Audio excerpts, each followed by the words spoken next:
Good evening. I'm here, I'm queer, and I'm drinking a fake beer. And I am here to do my Q&A that I said I was going to do in my last video. Thank you very much to all the people who asked questions. And we are going to go through them now. Also, I just posted a picture of myself wearing this outfit on my blog, and first thing someone commented was, ew. So I'm coming in with that kind of confidence right now. I think I look good. Do you think I look good? You know, because I do have a whole website dedicated to that. I'm just saying. Okay, I'm reading these off of my computer. So I'm sorry for looking down for part of this video, but it looks like we got about 15 questions. And I'm just gonna start from the top, which I think is the most recent question asked. So sort of in reverse order of when I got them. Pablo VM asks, how tall are you? And whenever I've said this before, and I think that people are pretty consistently caught off guard that I'm really tall. I'm not like huge, but I am 5'9", which is quite tall for a woman. I am 5'9", I weigh 175 pounds, so I am a sturdy gal. I am not petite. I'm a big girl, and you know, I guess that means something different. But I'm the size of a high school football player, basically.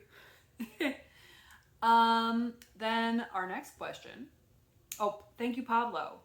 Our next question is from Okay Again.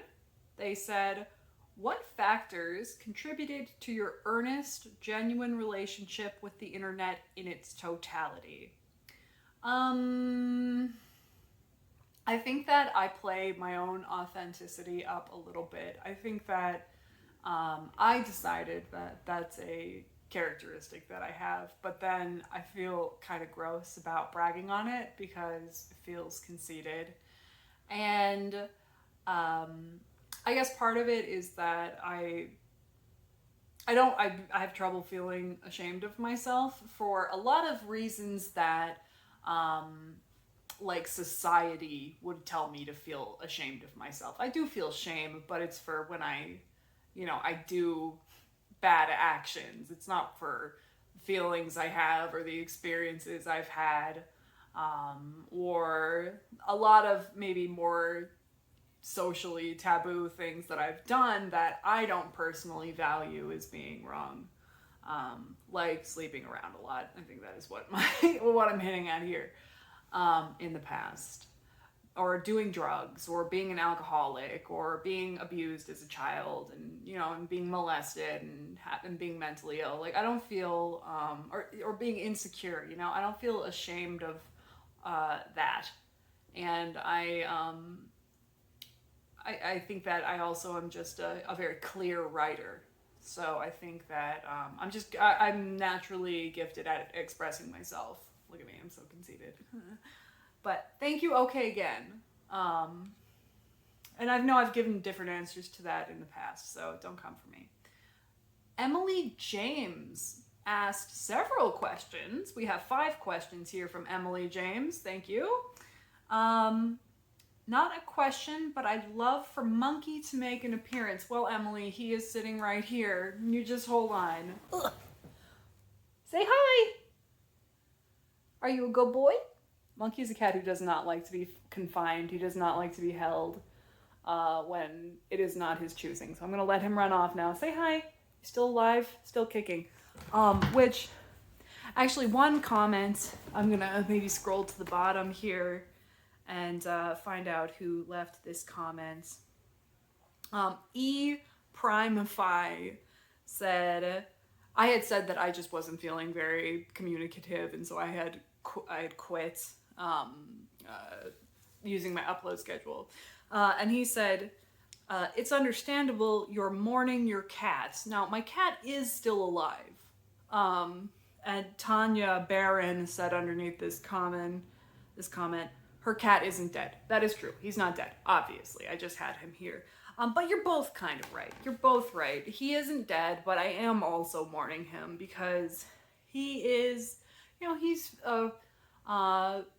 terminally ill, and it's sort of, I'm kind of back in denial about it because his medicine is working right now, but the doctor did tell me, 6 to 9 months he has to live. So, it comes and it goes, the grief that I'm feeling for him. And I think that it's sort of like, on your phone, how there can be an application running in the background that drains your battery. That's my cat dying for me. Even if I'm not like directly thinking about it, it wears on me, even if I'm not, totally aware of it all the time. But okay, so that was Emily's first question, and I hope I cleared up that other comment too. Emily James, second question: what made you want to start a blog? I wanted attention. And I also thought that I had very good taste. And I was in contact with a website called, not in contact, I was a fan of a website called Space Ghetto. And they had a lot of really wonderfully weird content on there.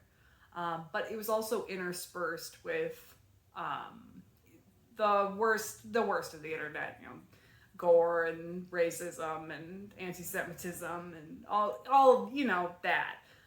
So what I did to start my blog is I just raided Space Ghetto and took only the cool, weird images and posted them on Tumblr so that I could have my own blog full of the pictures that I really liked that were sort of unique without all the horrible shit of the internet. Question 3. Do you still play the piano? Not as much as I would like. I'm really hoping, I said in my previous video that I am just sort of on the cusp of being diagnosed with ADHD, and I'm kind of hoping that if I get put on Adderall, maybe I can concentrate enough to start the piano again. I used to think that my concentration was shit because I smoked weed all the time. Not the case, apparently. Do you still play the piano, or do you play any other instruments? Not currently. In the past, I played the tuba. I played the tuba in the high school marching band.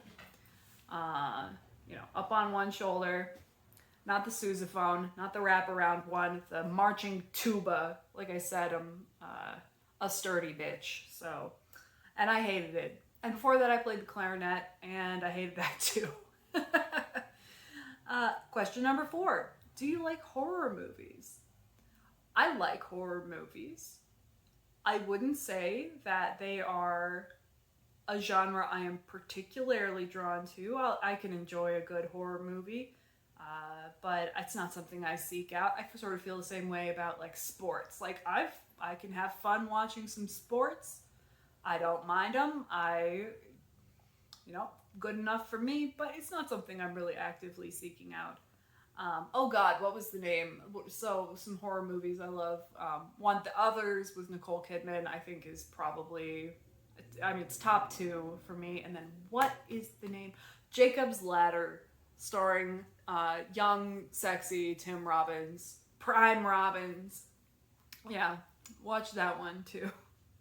And finally, Emily's 5th question: any good books that you would recommend?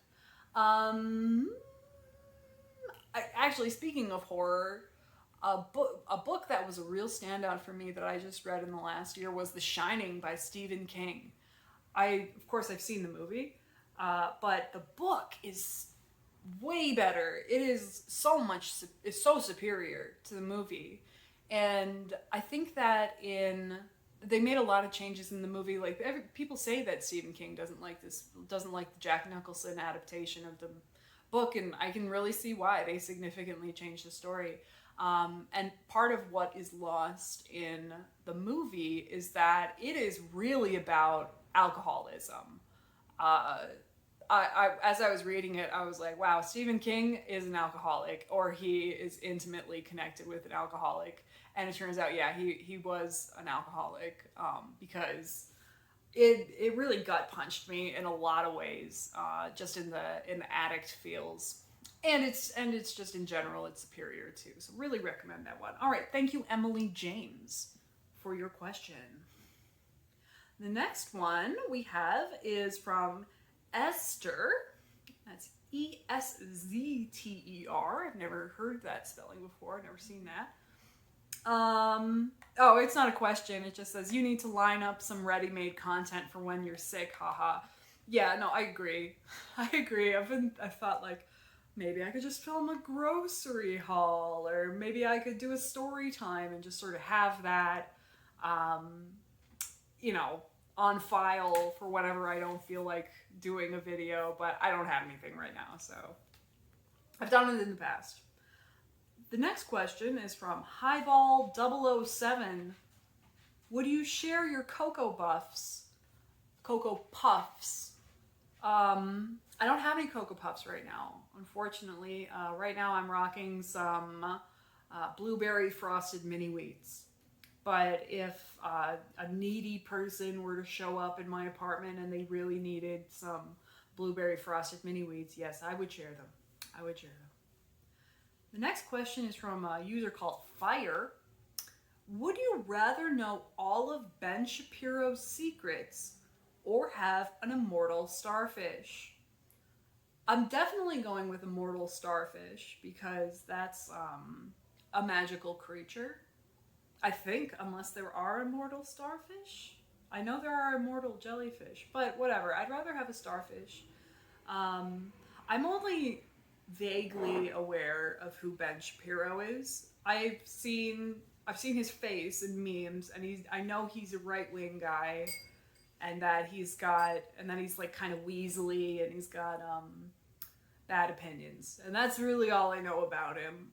Because I just don't enjoy content that makes me angry. Like, I don't find rage. I don't like rage follow anyone. What is that called? I don't hate follow anyone. I don't hate follow. I don't enjoy it. I don't enjoy it. I know there are stupid people in the world. I know there are people with horrible opinions. I don't get a kick out of that. I'm more so interested in filling my life with good things. It's easy to focus on the negative, is what I'm saying. Okay, thank you, Fire. Next question is from Fabricio Teixeira? I'm so sorry. I know I'm pronouncing that incorrectly. Fabricio Teixeira. Teixeira? I'm not sure how to pronounce that. I'm sorry. I am from Minnesota. How do you see your life in 5 years, e.g., location, job, marital status, finances, etc.? In 5 years, let's be hopeful. Let's do the good version of this. I would love to be married in 5 years. I'm currently single, so obviously that'd be something I would need to work on. Job. I would love to be promoted at my job. I'm pretty close to being promoted at my job, and to be making a little bit more money. I would also love to start making more money on the internet, either through my OnlyFans, which you can follow. You can totally pay me $4.99 a month. You can see me naked. I'm actually wearing this dress in the thing I'm posting tomorrow. I'm just saying. Either from the OnlyFans or eventually being monetized on YouTube, which I'm not even close to doing. I don't have enough watch time. But if I could get monetized on YouTube, that'd be great. You know, I do put a lot of work into these internet side projects. Obviously, I'm not making very much money at it right now, but I've done this for free for so many years. It's like, obviously, it's not about the money for me, but if I could make some money from it, that would be great in 5 years. Location, I'm probably still gonna be in the Minneapolis area because, like, I have a niece and a nephew now, and my sisters are here. My whole life is here. I don't feel that I want to start over somewhere.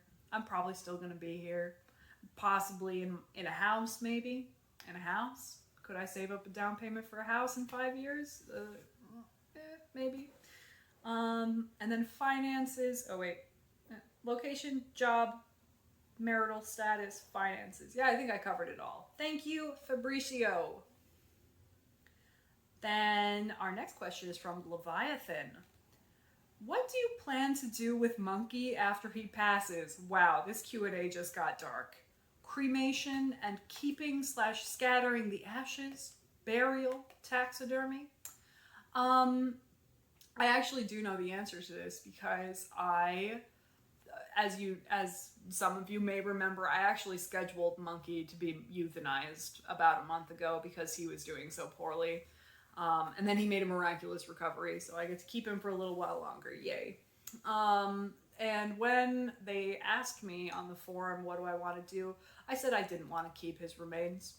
I opted for a community cremation where they would cremate him with a bunch of other animals and to not get the ashes back. I guess part of me just doesn't want to have to hang on to that for the rest of my life. Because if I got it, what am I going to do? Throw it away? I'd rather not have it in the first place. And it's not... I'll have keepsakes from him. I have some of his fur already set aside. I'll have his collar. I'll have some toys. But to me, keeping the actual body of the animal is not the most important thing to me. I'm going to frame a picture, and that's good enough for me. Oh, we actually have some more questions from Leviathan as well. Do your noise-canceling headphones get hot on your ears/head, or is that not an issue? Let me go grab them.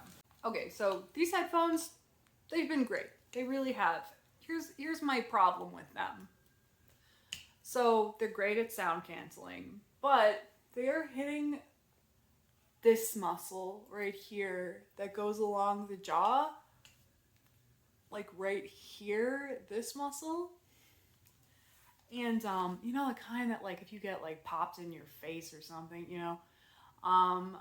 and I've always been really sensitive in this, I think it's called the mandibular muscle or something like that. Yeah, it's so big. I mean, these are, they're made for men. And, yeah, it's just, the covering is so big and they're so tight. They're, ASMR.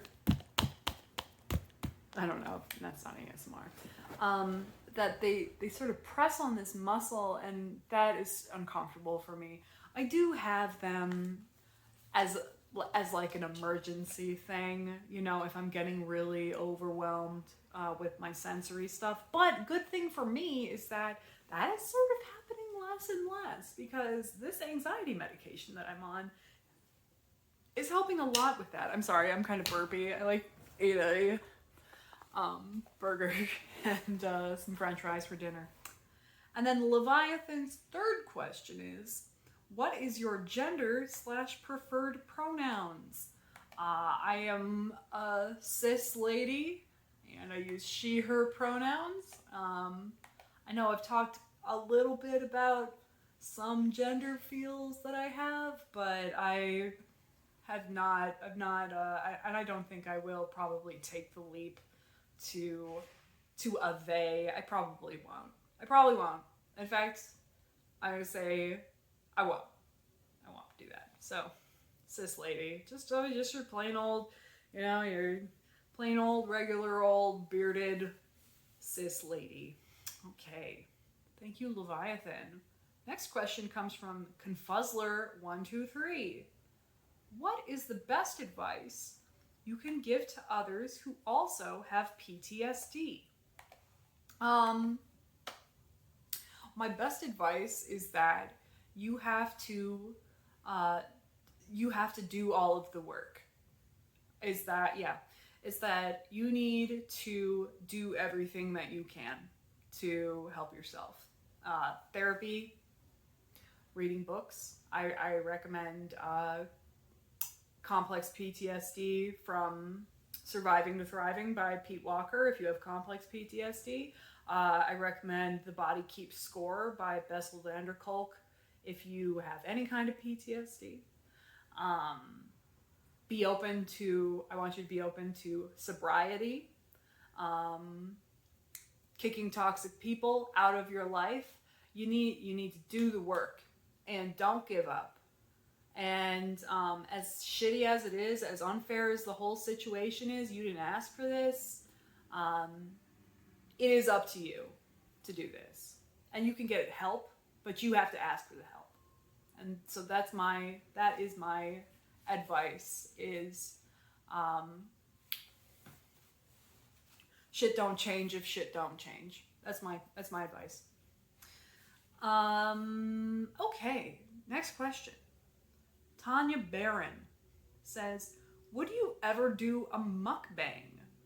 The answer is I absolutely would. In fact, I have done a mukbang on this channel. I think it's private now, but I did eat a pizza. But that's a good idea. Hey, you know what? That kind of connects to that question earlier, right? Like, shouldn't you just have a video on storage for when you don't want to make one? A mukbang is a perfect example of video I could do. I feel like I eat kind of weird. I have an underbite. You see that? I'm sure you can. It's really obvious. So I kind of eat like I have like an ugly eating face, so maybe that might be a fear that I have, but I guess I could get over it. Okay, more questions from Tanya. Do you want kids someday? I do. I love children. I'm really involved with my niece and now my nephew, and I love kids. I love hanging out with kids. I love talking to them. I love caring for them. It's sort of complicated because I am 34. I know that's not the oldest anyone's ever been when they had a child, but I am also single and have emotional problems that are sort of hindering me from getting into intimate relationships. And I am not sure how likely it is that I'll have children at this point of my own body. You know, I mean, there's nothing, I would love to adopt a child later in my life, maybe an older child, you know, who says that when I turn 40, I couldn't adopt an 8-year-old, a 10-year-old, you know? There's, you know, nothing wrong with that. There's plenty of children in this world that need love. And I think that I'm good at caring for children. So I would really love to dedicate a part of my life to that. I had a shower conversation with myself actually about a month ago where I was thinking about this. You know, I want children, but how likely is it at this point? And I asked myself, if I had to go through life and never have a child of my own, and all that I had was the love and relationship I had with my niece and nephew, would that be enough for me? And I decided that yes, it would be enough for me. That would be enough. I can be happy with having a niece and nephew. Be nice to, you know, it'd be nice to be a parent though. I'd be a good mom. And then the last question Tanya asked is, what is the most embarrassing thing that has ever happened to you? Well, there's a lot of embarrassing things I did when I was drunk. Fighting. I got into it, well, there's so many things that I don't really even know what to choose. I would say there was one time where I got into a screaming match with a friend of mine in the middle of the street. Was there with probably a dozen of my friends, totally held everyone up from leaving the bar because I was like fighting with a person in the middle of the street and like people could not calm me down. Yeah, bad emotional problems, plus alcohol, plus just a natural aggressiveness, really got the better than me and the better of me. And yeah, I definitely woke up the next morning feeling like I needed to crawl into a hole and never ever come out. Thank you, Tanya. Next questions are from JFZK.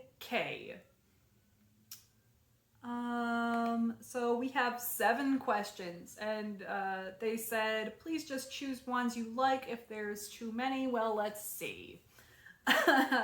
1, what did you want to be when you grew up when you were a kid? I wanted to be a dog sled racer.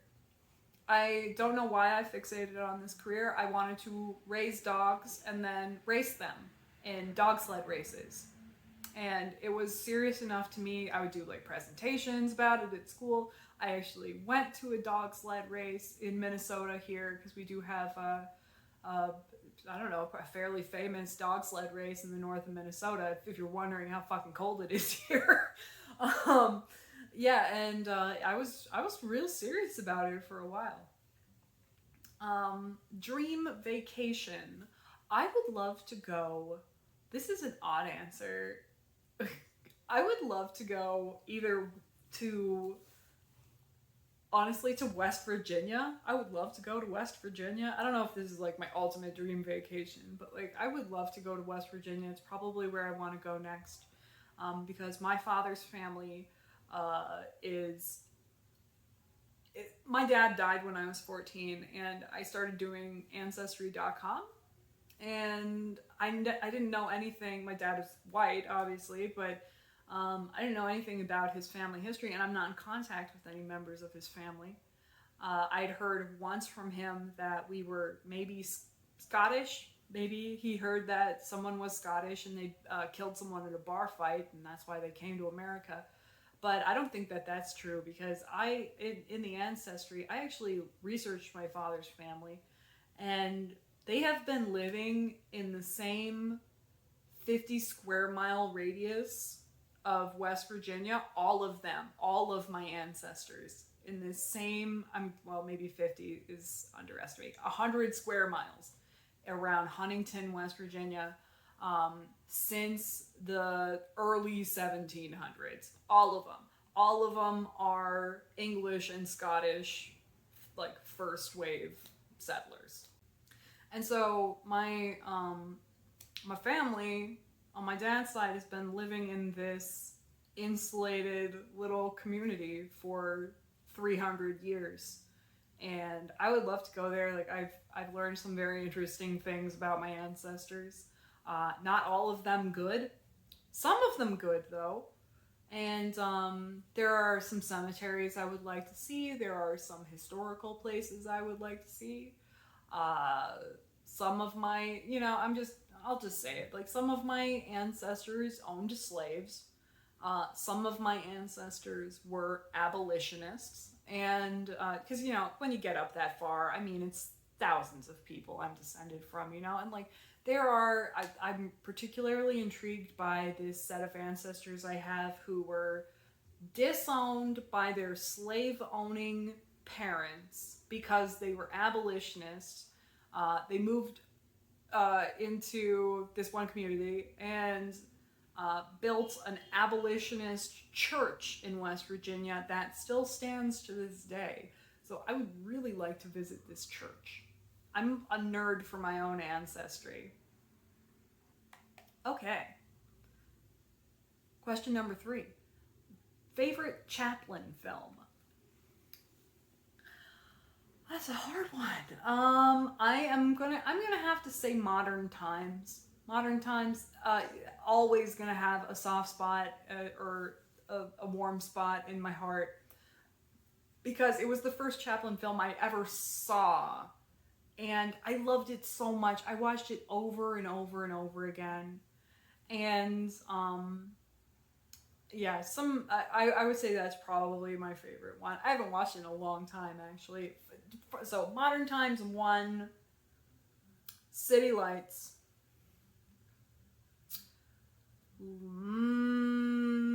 Limelight, The Kid. Oh, well, no, yeah. Yeah, no, okay. I say? Yeah.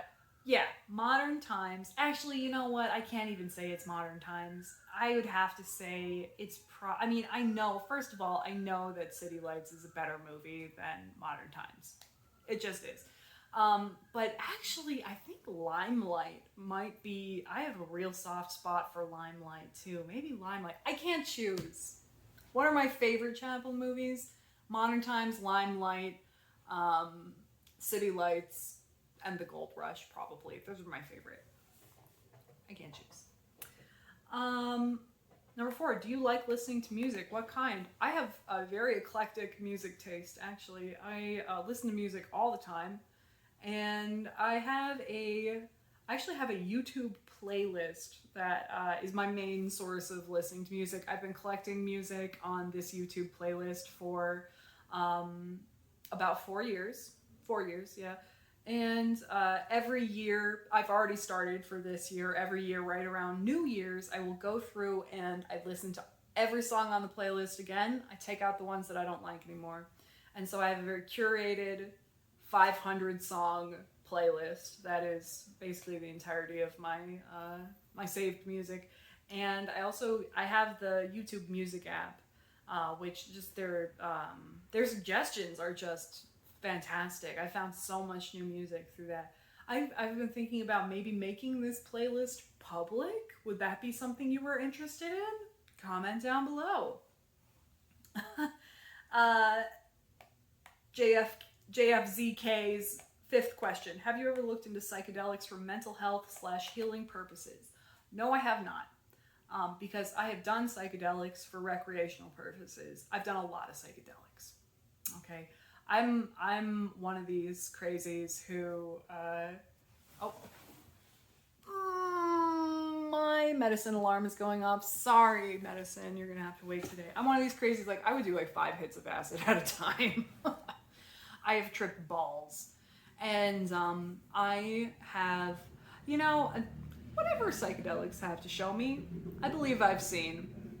And I am just, I don't have a very positive view of psychedelics, to be perfectly honest with you. As someone who is mentally ill and who has trouble staying grounded in reality on a good day, I don't find rocketing myself out of reality, especially on like a 6-hour long trip. I don't find that pleasant. I don't find that helpful. I know some people like it. Definitely not for me, though. No, thank you. I'll never do those drugs again. Number 6, favorite visual artist is Marc Chagall. Favorite painter. And then 7, are you a religious or spiritual person? Good, all great questions. I answered all 7 of them. Am I a religious or spiritual person? I am technically an atheist. I was raised a Christian, but I didn't believe it even past puberty. I mean, it was before puberty where I was like, no, this isn't for me. I would say that if I do feel like I have some more spiritual feelings. If someone put a gun to my head and told me to choose a religion, I would choose Buddhism. I'd say that my spiritual beliefs are very like Buddhism. I believe in the oneness of everything. Like, it's weird when I try and explain it to people. Like, I literally think that everyone is one person, and and I think that all consciousness is connected somehow, and that we're just different expressions of the universe, basically, which is all one thing. Is that religious? It's kind of kooky. What's weird is, like, I've actually taken a step towards this in the past few years. I don't know why. I used to just kind of be a person who thought nothing means anything, and it's all cruel nonsense with no meaning at all. But I've sort of stepped closer to embracing my own ignorance on the matter, I guess. And I guess feeling more connected to everything. It's not rational. I'm fine with that.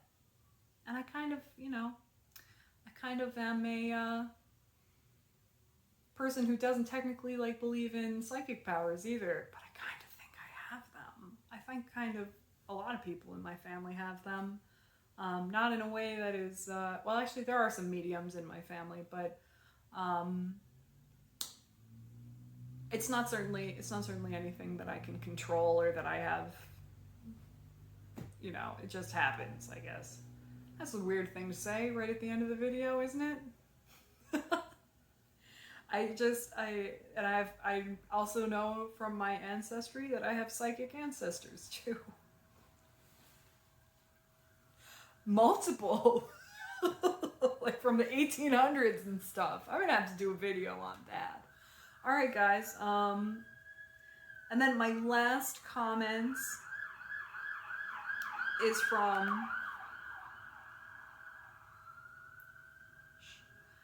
from Taylor Mixon. Oh my goodness, Taylor, I haven't seen you or in my comment section for so long. Taylor Mixon has a heart next to her name because she has received the most hearts from me. With this fucking... Shut up with the sirens. Shut the hell up. That's what I want to say to this neighborhood sometimes. Would you shut the hell up? There's now on top of everything, on top of the car alarms, the sirens, the garbage trucks, the people shouting all night.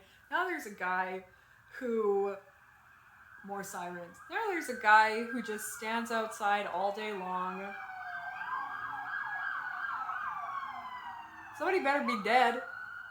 Now there's a guy who stands outside all day long with a leaf blower. That just blows every single leaf off of the sidewalk. I took a look at the guy. I don't believe he's hired by anyone to do this. I think this is a hobby. It's like I work here. I work in my apartment. I work from home. Stop.